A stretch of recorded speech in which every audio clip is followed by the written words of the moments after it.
Na realidade, isso não é confiar, chama-se medo. É um indicativo de que a confiança foi quebrada. A nada me serve as publicações bonitas no LinkedIn.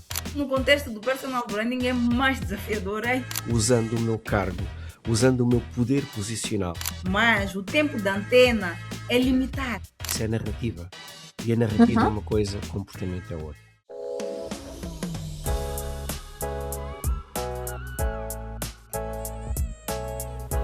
Olá, bem-vindo, bem-vinda ao The Personal Branding Podcast. Um espaço de conversa, um espaço para nós trazermos o dia a dia da gestão das marcas pessoais nas nossas vidas, nas nossas carreiras. E eu estou aqui hoje com duas pessoas que eu admiro demais, que estão comigo nessa sala, a Lisete Mengelese, que fala de Moçambique, e o Nelson Emílio, que fala de Lisboa. Bem-vindos! Olá, Lucélia.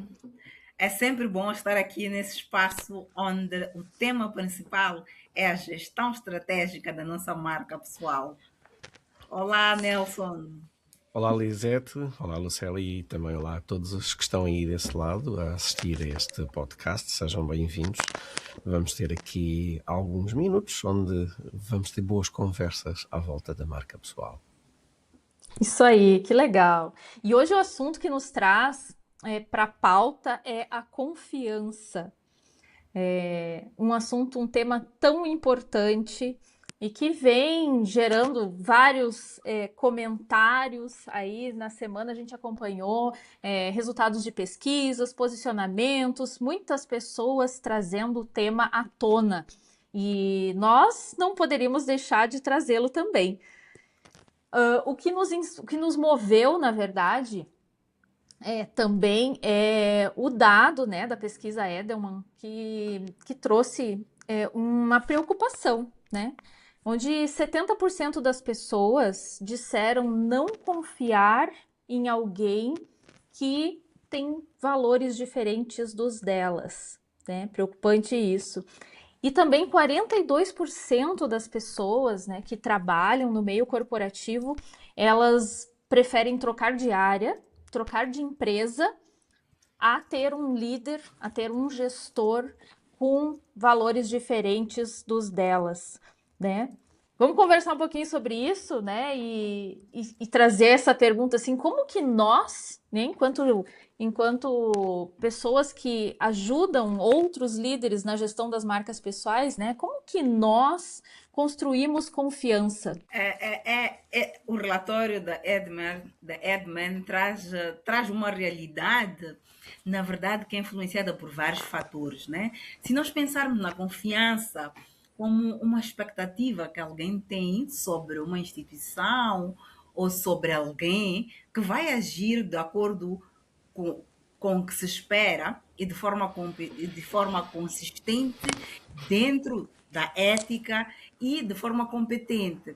Nós percebemos que a confiança, na verdade, é a base para nós termos relações duradouras e saudáveis. Então, quando nós vemos uma pesquisa que diz que essa confiança reduziu muito e até mudou da forma como se via hoje, se nós estamos numa situação em que 70% das pessoas que participaram nessa pesquisa, elas não estão muito dispostas a lidar com pessoas que pensam diferente. É complicado. Isso é um sinal de que a sociedade e nós, os indivíduos, temos estado a prometer muita coisa que depois não cumprimos. Porque eu sempre gosto de olhar para a confiança em três perspectivas. Na primeira, na competência. Então, se eu prometo alguma coisa, eu vou entregar o que eu prometi, enquanto indivíduo, enquanto profissional, enquanto instituição. Integridade.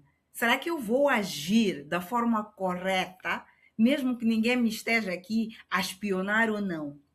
E depois a terceira é consistência, que é entregar o que eu prometi várias vezes dentro do mesmo padrão e com qualidade.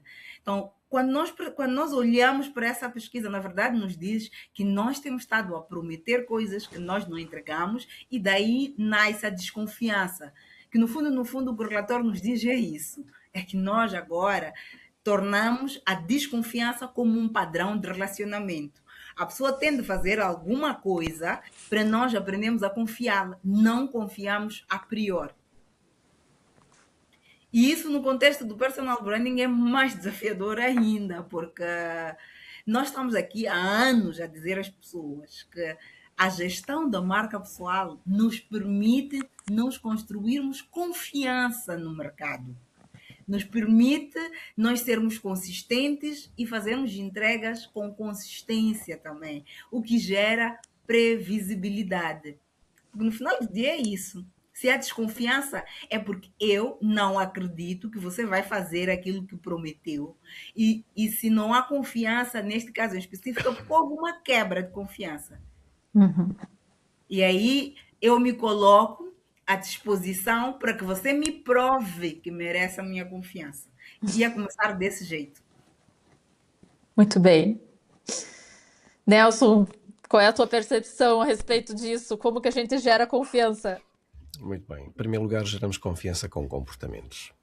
Quando olhamos para estes relatórios e vemos números, o que eles medem são percepções. E muitas vezes as empresas o que fazem é trabalhar a comunicação dos líderes para fora para que eles possam ser percebidos como credíveis. E esquecem-se que, neste caso, Edelman olha para dentro das organizações, que é onde na realidade está o problema. Se eu não trabalho a confiança dos líderes, neste caso, que as pessoas têm nos líderes, o que vai acabar por acontecer é que elas não vão confiar, por mais que eles digam o que quiserem. Okay? E, portanto, nós temos que perceber aqui qual é a intenção, e se esta intenção está alinhada com os comportamentos diários, com coerência, que a Lisete estava a falar. E, portanto, estes comportamentos são comportamentos recorrentes ao longo dos anos, às vezes ao longo das meses. Às vezes são pequenos comportamentos, não necessitam de ser coisas extraordinárias. São muitas vezes o estar presente, estar a escutar realmente a pessoa que está a falar comigo, dar um feedback honesto. E quando falamos aqui desta incompatibilidade de valores é porque nós muitas vezes vemos líderes a dizer uma coisa e fazer exatamente outra. E, portanto, quando isso acontece, começamos a erudir a confiança a pouco e pouco, até que chega a uma altura em que nós não nos sentimos confortáveis em trabalhar com aquela pessoa dentro daquela equipa. E por isso, quando estamos num contexto, seja ele qual for, a primeira coisa que nós devemos fazer é dar confiança para receber confiança. Nós não podemos chegar e dizer, eu agora chego ali, as pessoas vão confiar em mim porque eu tenho um determinado título dentro da organização. Isso não existe. Na realidade, isso não é confiar, isso chama-se medo. E então as pessoas têm medo das consequências porque aquela pessoa tem dentro da organização algum poder e utiliza esse poder posicional em vez de usar o seu poder pessoal, que é o que deveria usar em todas as interações. E poder pessoal significa que eu estou aqui, estou a escutar a pessoa que está à minha frente, vou valorizar aquilo que ela me está a dizer, vou fazer algo que vá estar alinhado com as suas necessidades e isso vai fazer com que a pessoa diga, bom, este líder que está à minha frente de facto está cá para me ajudar a desenvolver, consegue ouvir-me e, muito importante, faz aquilo que diz que faz, como a Lisete acabou de dizer. Eu, quando trabalho confiança dentro das organizações, utilizo muito um modelo que é um modelo dos Rangers Trust Building, que trabalha 3 áreas diferentes. Trabalha a competência de caráter, a competência da comunicação e a competência da capacidade. Todas elas depois têm várias subdimensões, mas no fundo é eu faço aquilo que digo, competência de caráter. Segundo, digo aquilo que realmente faço e não estou a dizer mal das outras pessoas por trás e à frente digo outra coisa diferente. E na parte da capacidade, se realmente eu desenvolvo as pessoas, lhes dou oportunidades para que elas desenvolvam ou não. E portanto tudo isto é importante quando estamos dentro de uma organização. E para mim os 70% eu acho que até são mais do que isso, que é no fundo uma falta de as pessoas perceberem qual é a verdadeira intenção quando vêm outras coisas a acontecer dentro das organizações. Muito boa essa percepção que você traz, porque é bem como a Lisete comentou, o que eu prometo e o que eu entrego, o que eu digo que faço e o que eu realmente faço. E uma questão que me chama muita atenção, né, se uma pessoa, né, um liderado do nosso time, né, se ele pudesse avaliar os nossos 10 comportamentos da semana, né? 10 comportamentos da semana. E avaliar, se colocasse assim, né, numa balança, e os 10 posts que nós fizemos na semana, qual é a coerência que tem entre eles? Existe coerência? Eu digo que faço ou eu realmente faço? Né? Se esse líder sai da empresa ou se esse colaborador deixa esse time, o que ele fala sobre esse líder? Né? Será que essa é a reputação real? Né? Porque reputação não se constrói somente no que a gente posta, somente nas redes. A nossa reputação é 360. Então é muito importante a gente estar olhando essa coerência e trazendo luz para essa conversa nas empresas. Porque tem muito disso, né? Tem, né, discursos maravilhosos na rede e comportamentos péssimos, tóxicos, a ponto de 42% das pessoas não quererem um líder que se comporta dessa forma. E a pesquisa, eu acho que traz isso, não é só os valores, não é só aquilo que as pessoas acham que é o mesmo valor, mas aquilo que condiz com a realidade, com o que eu faço, com o que eu vivo, com o que eu estou experimentando, com a experiência que eu tenho enquanto colaborador. Né? Se o líder não está pregando isso, tem ruído e tem problema de gestão de marca pessoal aí. Mas repara, eu diria mais, às vezes esta questão da marca pessoal é percebida de forma errada dentro das organizações, porque elas são, ou melhor, as organizações olham para a parte da marca pessoal como trabalhar muito o personagem. Às vezes eu quero que esta pessoa comece a ser percebida de uma forma diferente e esqueça-se da parte fundamental que é trabalhar os comportamentos. Porque eu posso dizer o que eu quiser dentro da organização, mas se o meu comportamento não é trabalhado, e isso é a parte mais difícil, o que vai acabar por acontecer é que eu vou voltar àquilo que é o normal. E muitas vezes a pessoa até tem excelentes intenções e ela não está a agir de uma forma mal intencionada, mas como não se trabalhou esta parte comportamental, a forma como as coisas são ditas, mas depois também como elas são vividas, isso acaba por fazer com que as pessoas consigam realmente, mais tarde ou mais cedo, começar a perceber: eu não quero trabalhar aqui porque aquilo que é dito só é dito dentro das reuniões. Quando nós saímos da reunião, as coisas são completamente diferentes. O comportamento daquela pessoa que acaba por não estar coerente, não é? Muitas vezes até essa coerência, indo na linha do que o Nelson estava a falar, ela é até influenciada pela falta do autoconhecimento. Nós ignoramos muito isso, mas o autoconhecimento é um pilar importante para nós sermos coerentes, para nós definirmos como é que nós queremos nos comportar e começarmos a nos comportar de forma intencional. Mas se nós não nos damos o trabalho de sentar e pensar isso, e somente nos preocupamos em criar personagens para o mercado, esquecemos que antes do mercado estamos nós próprios, né? Porque eu costumo dizer que nós podemos usar a máscara que nós quisermos, os personagens que nós quisermos criar, mas o tempo da antena é limitado. Então, a qualquer momento vai desligar a televisão, vão desligar as câmeras e você vai ter que ser você mesmo. A qualquer momento a sua máscara vai cair e você vai ter que ser quem você é. E isso tem de ser trabalhado dentro do autoconhecimento para depois ir para a comunicação. E o que eu vejo no mercado hoje é que as pessoas estão mais preocupadas em comunicar algo que elas ainda nem têm clareza sequer. Se elas não têm clareza dessa marca pessoal, como é que elas vão comunicar essa marca para o mercado de forma eficiente, com intencionalidade para garantir os resultados que querem e sendo ético e coerente com quem eles são e o que eles representam, de alguma forma? Eu digo às vezes que quando estou a trabalhar com as organizações, que elas muitas vezes focam-se mais nos minutos da fama. Ou seja, minutos da fama é a reunião que o líder vai ter que apresentar, o evento onde ele vai ter que falar, ele ou ela, o LinkedIn, a publicação que vai ter, e isso vale. Aquilo que eu vou dizer não é exatamente o que é que vale, mas vale zero. Ou seja, vale zero porquê?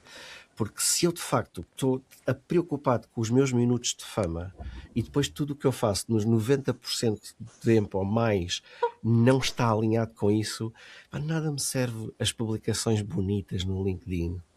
ou estar a desafiar o pensamento das outras pessoas, porque não é aquilo que eu faço.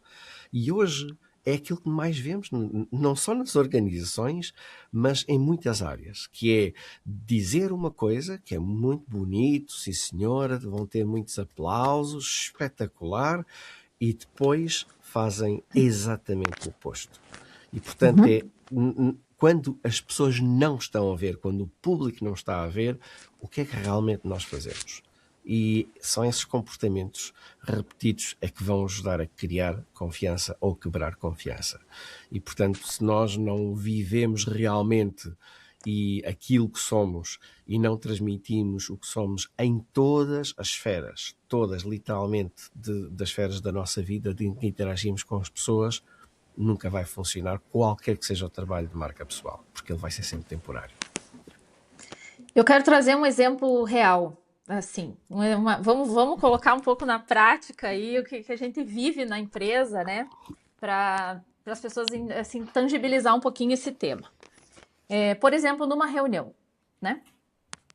Um líder tá conduzindo uma reunião, né, com seu time e tal, e aí começam a ter percepções distintas, e um joga de um lado, outro joga do outro traz, né, contrapontos, e esse líder, né, perde a razão e usa o cargo para impor um posicionamento, né?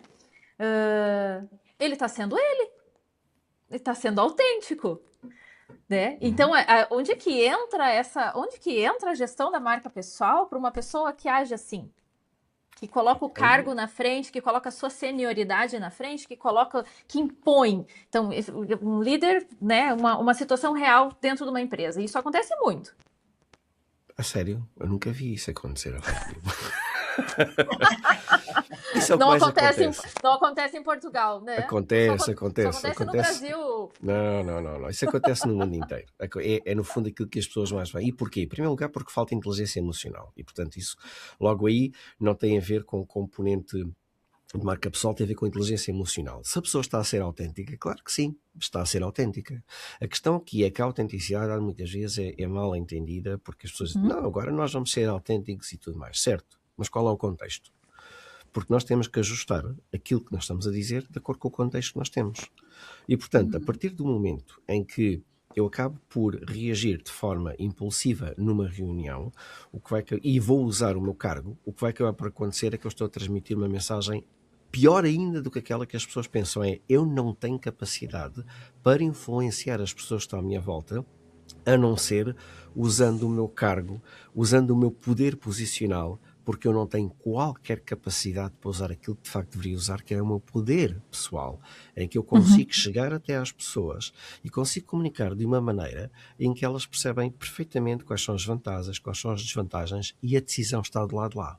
Agora, como muitas vezes esse líder está a ser pressionado de cima, às vezes dos lados e de baixo, para conseguir apresentar determinado tipo de resultados dentro de um contexto específico, muitas vezes não tem a capacidade para o fazer da melhor forma possível para chegar às pessoas. Então a sua intenção é melhor, mas a forma como o comunica, e diria mais ainda, não é só comunicar, a forma como depois o demonstra em comportamentos, porque essa reunião não vai ficar só por aí, ela vai ter consequências adicionais, as coisas acabam por acontecer de forma diferente.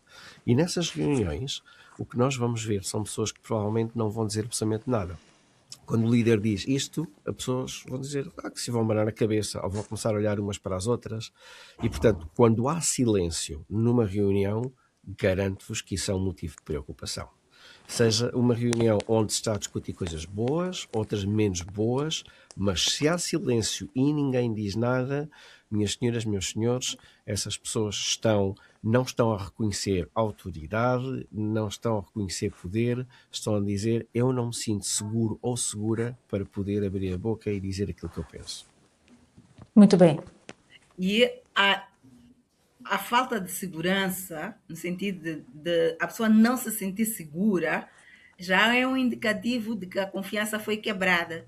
Porque se a confiança estivesse lá, ela estaria segura a opinar.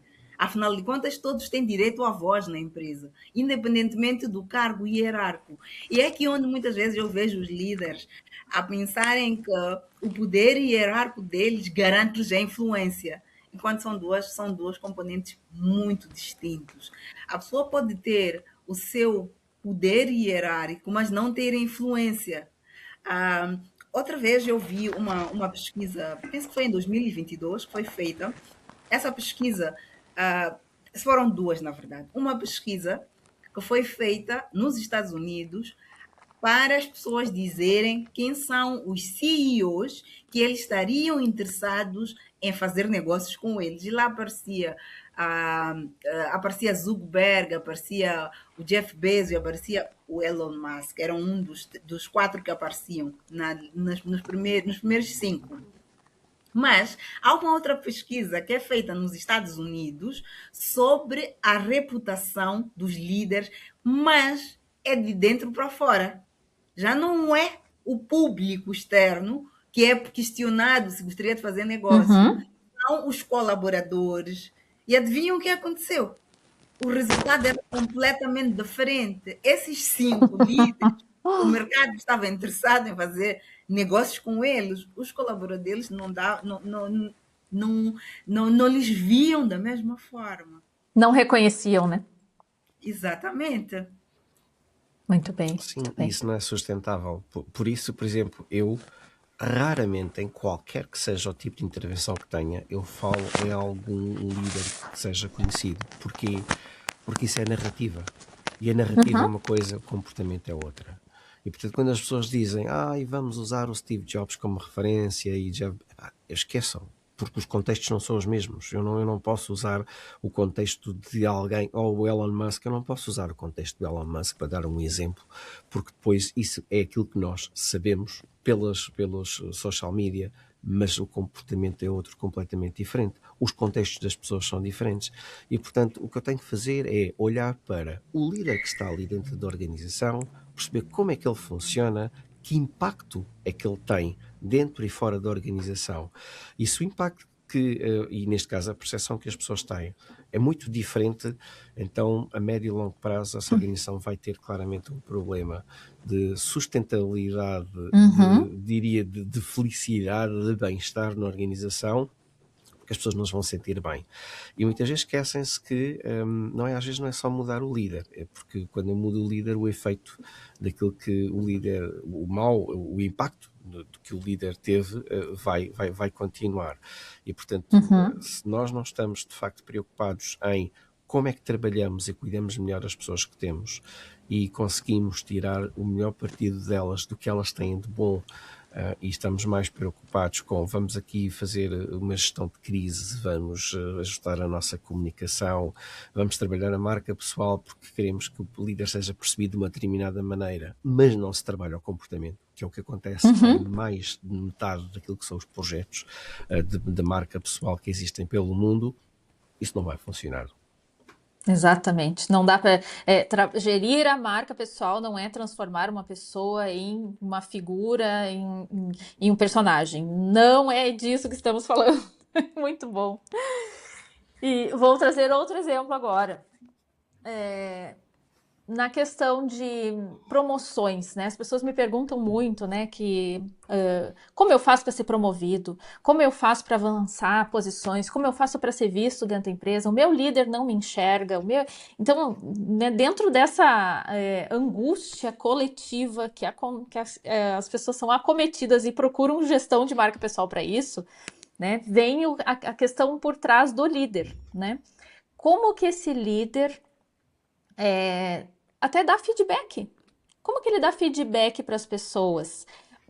Para as mulheres, para, né, pessoas de outra religião, pessoas que são diferentes dele. Ele tem o mesmo cuidado que ele tem ao dar um feedback, ao promover uma pessoa que se parece com ele? Como que vocês enxergam também essa questão do favoritismo e da forma como o líder se comunica com o time, né? Sendo diferente a percepção de cada um, os valores, a cultura e tudo mais. Não é por acaso que nos últimos anos tem-se falado muito da gestão da inteligência emocional, porque ela está no centro da liderança. E nós vimos muito que quando um líder consegue ter o domínio da inteligência emocional, ele circula muito bem dentro da empresa e fora. E ele consegue lidar muito bem em vários ambientes e em situações mesmo onde são situações em que tem pensamento divergente. Porque a capacidade dele de gerir as suas emoções, compreender a situação e procurar apoiar, permite-lhe que ele faça uma análise mais aprofundada e tenha uma decisão equilibrada. Uhum. E essa ideia falsa de que a gestão da inteligência emocional é nós gerirmos somente a nossa emoção, é que às vezes nos leva para um campo não bom para nós enquanto profissionais e também enquanto líderes, não é? Porque liderar, eu gosto de olhar para a liderança como comunicação. Só que a Uhum. comunicação não é falar, o nosso corpo fala. As Uhum. palavras que nós escolhemos usar também dizem muito sobre o nosso posicionamento.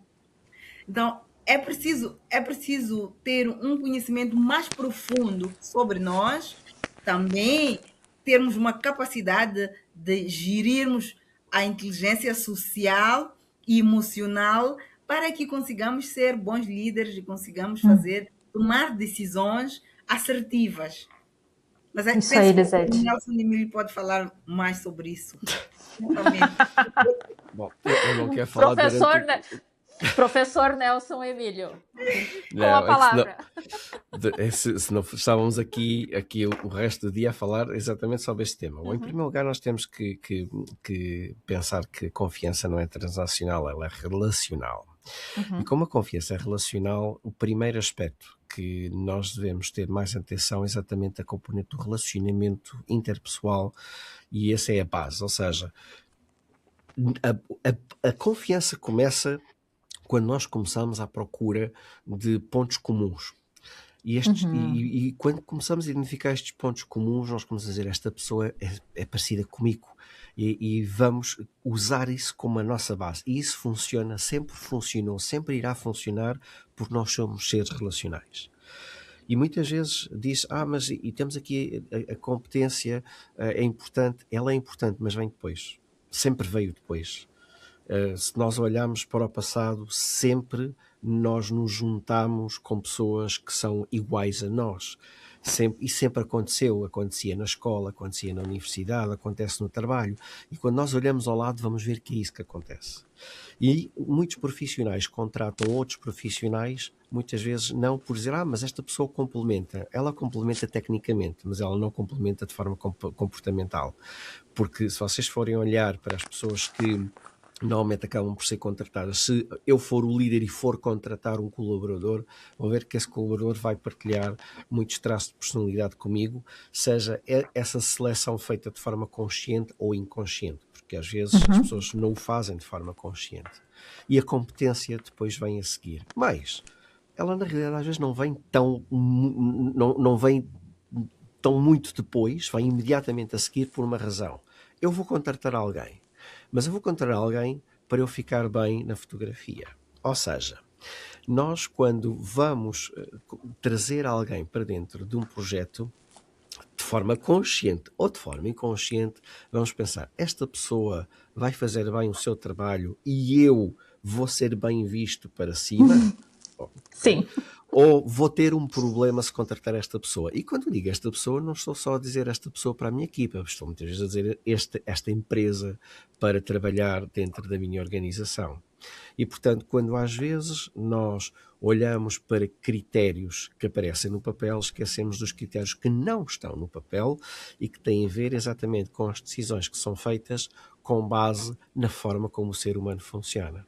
E, portanto, se eu quero ser promovido dentro de uma organização, a primeira coisa que eu tenho que fazer é dar a conhecer o meu trabalho a várias pessoas. Não necessariamente só ao meu chefe, se tiver isso, um chefe direto para promover. Muitas organizações são matriciais, logo existem vários chefes, vários líderes a que eu tenho que apresentar, podem ser líderes funcionais, líderes técnicos, e às vezes a nível internacional, mas tenho que também mostrar o meu trabalho aos superiores dos meus chefes, quem está acima dos meus chefes, porque muitas vezes é aí que está a decisão. Às vezes o meu chefe é o bottleneck, ou seja, é a rolha, o tampão que faz com que eu não consiga subir. E muitas vezes, se nós temos um tampão, é dar a volta, é fazer um buraco na garrafa para poder sair por outro lado. Depois também temos que dar a conhecer o nosso trabalho, obviamente, às restantes pessoas da equipa, porque o dar a conhecer não é nada que nós não façamos já. Muitas vezes as pessoas pensam, mas eu vou mostrar que sou o melhor. Não é disso que se trata. Isso é o ego a falar. É mostrar de forma natural aquilo que nós fazemos, para que as pessoas conheçam o nosso trabalho. Porque se elas não conhecerem o nosso trabalho, o que vai acontecer é que depois não nos vão escolher para uma determinada função. E eu tenho vários exemplos de profissionais com que eu trabalhei onde isso aconteceu. Lembro perfeitamente de uma senhora num país nórdico em que ela não foi promovida para a função que ela achava que era a melhor pessoa por uma razão muito simples. Ela não mostrava o que fazia. Ela é excelente profissional, aliás, melhor do que a pessoa que acabou por ser escolhida, mas mais acima não sabiam. Literalmente não sabiam que ela tinha aquelas competências. Depois, o que também é importante fazer é perceber quem é que tem a capacidade de decisão. Porque nós às vezes lemos a organização de uma forma errada. E olhamos mais para aquelas pessoas que dão nas vistas, como se costuma dizer, que parece que são elas que decidem, mais ou menos a percepção esta se calhar é a pessoa que decide, quando isso na realidade não funciona assim. E portanto, a minha recomendação é mapeiem, façam um mapa daquilo que é a rede dentro da organização. Quais são os níveis de decisão existentes nas várias situações? Pode ser num caso de uma promoção. Quem é que interfere de forma positiva e negativa quando se está a falar de uma promoção? Quem é importante ter conhecimento daquilo que é o meu trabalho? E invistam na relação, invistam no conhecer, invistam no dar antes de receber, antes de pedirem alguma coisa, porque nós primeiro temos que dar confiança para receber confiança. E nesta promoção, basicamente o que nós vamos ter que fazer é mostrar, sim, que somos competentes, mas mostrar, mais importante que isso, que eu sou a escolha certa e que não vou pôr em risco a pessoa que decidir por mim e, mais ainda, que possa inclusivamente ajudar a que essa pessoa brilhe mais. Muitas vezes, se nós nos preocuparmos em, de facto, cuidar das nossas relações e mostrar a nossa competência, que somos capazes de fazer, isso vai nos ajudar, de facto, a conseguir ir um passo mais além. Muito bom, muito bom. E é interessante isso, quando a gente consegue enxergar isso dentro de uma estrutura e a gente enxerga realmente como isso acontece, como esses movimentos são até naturais. E tem sempre aquela pessoa que ela imagina, que ela é a protegida, né? A protegida do chefe. Ela chega, ela tá sempre dando reportes para aquela pessoa, ela entrega os relatórios só para aquela pessoa, ela mostra o trabalho só para aquela pessoa, ela acaba sendo meio protegida, os outros não sabem o que a pessoa faz. E às vezes ela é mal vista por desconhecimento. Então, essa cadeia que forma essa reputação interna dentro da empresa, às vezes ela é cortada justamente porque a pessoa ela não transita nas outras áreas, ela não comunica o que ela faz, ela reporta só para o chefe. E isso, às vezes, dá essa sensação de privilégio, né? Porque o chefe enxerga, mas os outros não. Então, isso também é complicado, né? Deixa-me acrescentar uma coisa importante que é, e está relacionado isso com às vezes, no fundo, as pessoas olharem, este é o preferido do chefe e tudo mais. Mas há uma coisa importante. Quando nós numa organização vemos que esta é a pessoa que de facto brilha mais na organização, todas as pessoas gostam, é uma pessoa muito próxima, isso chama-se popularidade. E popularidade não é a mesma coisa que autoridade. E quando nós confundimos a popularidade com a autoridade e vamos pelo populismo e queremos ser assim ou queremos estar próximo dessa pessoa, muitas vezes o que estamos a fazer é condenar a nossa carreira, porque às vezes, e eu costumo muito dizer isto, quem fala menos é muitas vezes quem tem mais poder. E agora que estava a falar sobre popularidade, que a popularidade não é similar à confiança, e fez-me lembrar o que acontece nas eleições políticas. Nem sempre a pessoa que consegue arrastar multidões é a pessoa que efetivamente depois se elege.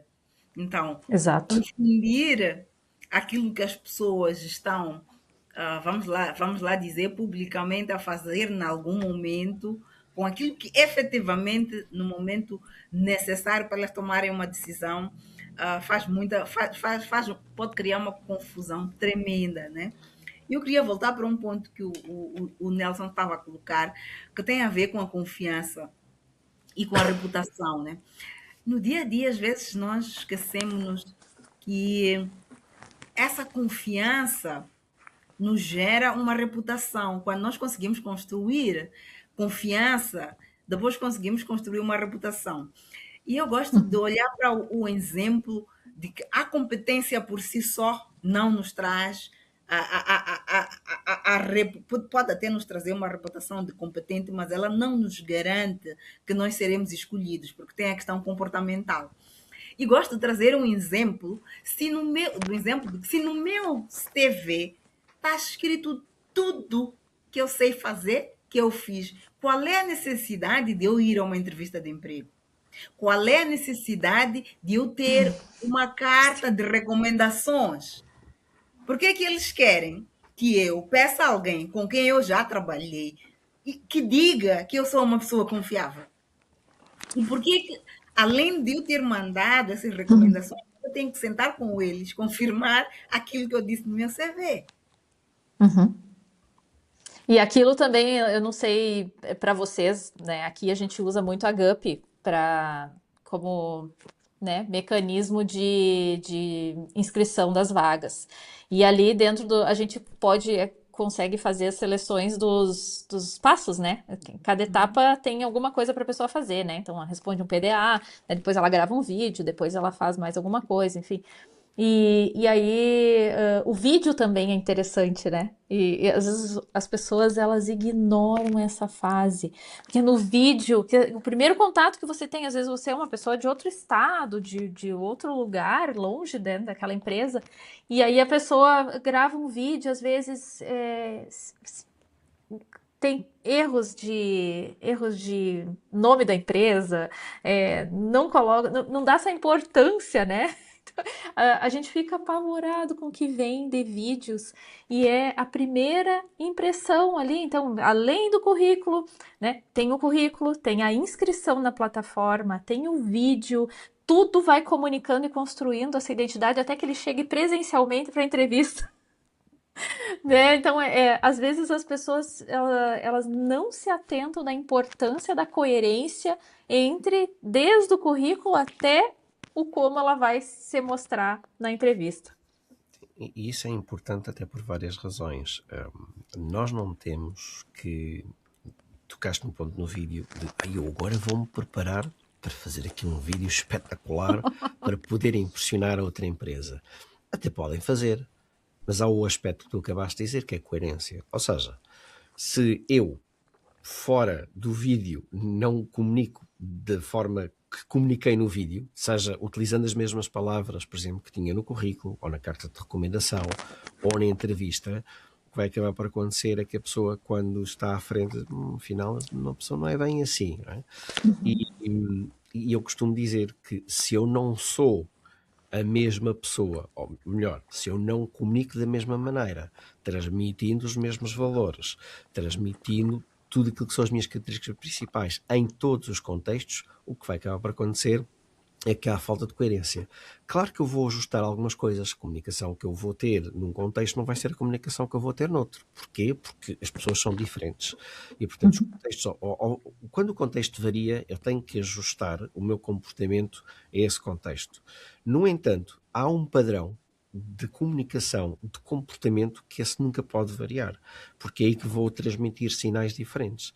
E é isso que acontece muitas vezes, que é o transmitir sinais diferentes.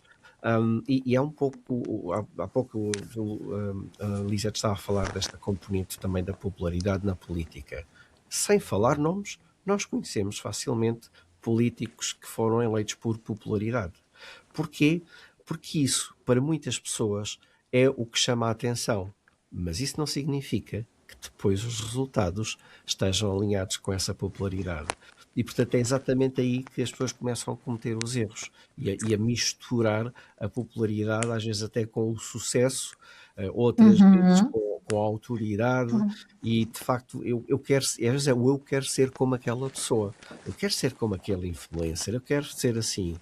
E esquecem-se que aquilo que se vê muitas vezes nas redes sociais, para não dizer a maioria das vezes nas redes sociais, está feito muitas vezes para a popularidade, para conseguir atrair. No outro dia apareceu-me uma publicação de alguém dizer: não, o meu cliente fez o meu método e passou a ter não sei quantos mil seguidores. Este tinha não sei quantos e passou a ter mais não sei quantos mil Uhum. seguidores. E é que isso não significa que essa pessoa vá ter sucesso. É bom para o ego, sim, é espetacular, passei agora a ter 200 mil seguidores, espetacular. E isso que faz o quê? Nada, não me serve absolutamente para nada. Nem sequer as histórias que às vezes nos contam de mas se tiveres mais seguidores, és capaz de depois ter mais clientes desses seguidores. Não, porque se a maioria dos seguidores não tiver qualquer interesse, não funciona. E eu sempre trabalhei, e trabalho com clientes, mas sempre trabalhei para mim com na quantidade é irrelevante. O que me interessa é a quantidade. É isso que eu vou procurar. A qualidade. A quantidade é Qualidade. qualidade. É isso que eu vou procurar, é qualidade. E, portanto, quanto melhor qualidade nós tivermos em tudo aquilo que nós fazemos, melhores resultados nós vamos ter e, às vezes, exatamente com o mesmo esforço do que procurar a quantidade. E hoje vemos plataformas, como o caso do LinkedIn, que neste momento penaliza pessoas que tenham muitos seguidores e dá mais visibilidade àqueles que têm poucos. Então vemos hoje pessoas a remover contactos, deixar de seguir outras pessoas para poder alcançar. Mais uma vez, elas estão à procura de métricas, não estão à procura de qualidade, estão à procura novamente de Exato. métricas. Perigo, né? Perigo, alerta. E para encerrar, assim, eu trago um outro viés, assim, que é da pessoa, quantos sabem como são percebidos? A gente falou aí, né, da percepção, do tipo, do comportamento, do como o líder age, né? Quantos realmente investem seu tempo em fazer uma pesquisa com a sua rede? Né, de entender como eles estão sendo percebidos, o que as pessoas estão conversando quando ele não está na sala.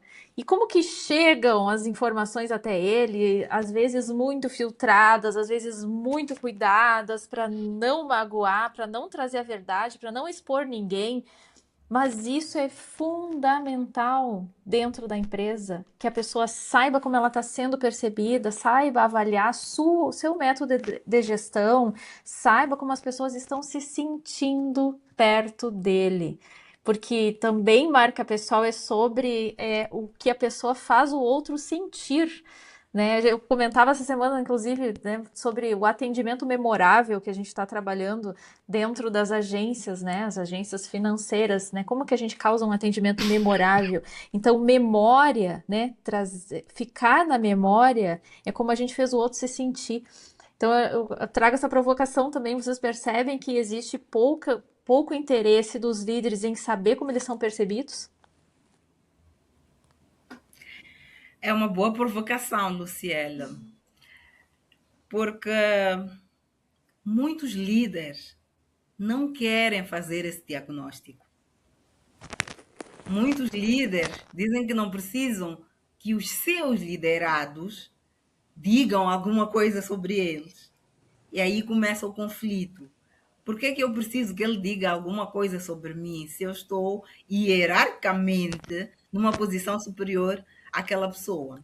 A minha experiência mesmo de clientes é que quando a pessoa se desafia a aceitar, ouvir o feedback, quer seja aqueles que estão, que ele lidera, aqueles que estão acima, sai a ganhar do que quem não se coloca à prova e faz o diagnóstico. porque há coisas tão pequenas que a gente faz no dia a dia que não pensa. Vou trazer aqui um exemplo. Tinha uma cliente que ela trabalha numa instituição financeira e ela vivia muito próximo da instituição. Então, ela trabalhava até tarde. Todos os colegas saíam e ela era praticamente a última pessoa a sair.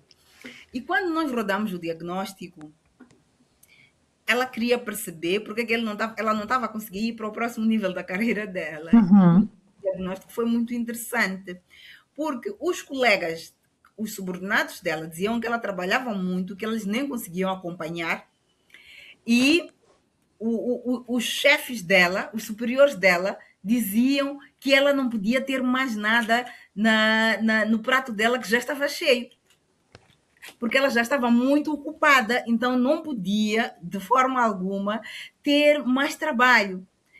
Então, uma mudança pequena que ela fez, na verdade, que no caso dela é interessante porque ela ficava no escritório, não porque ela estivesse necessariamente a trabalhar, mas ela preferia ficar a fazer tempo porque era a altura que o filho dela chegava a casa e ela vivia sozinha. Mas esse ficar no escritório estava a gerar uma percepção negativa. E quando ela mudou isso, mudou totalmente o caminho.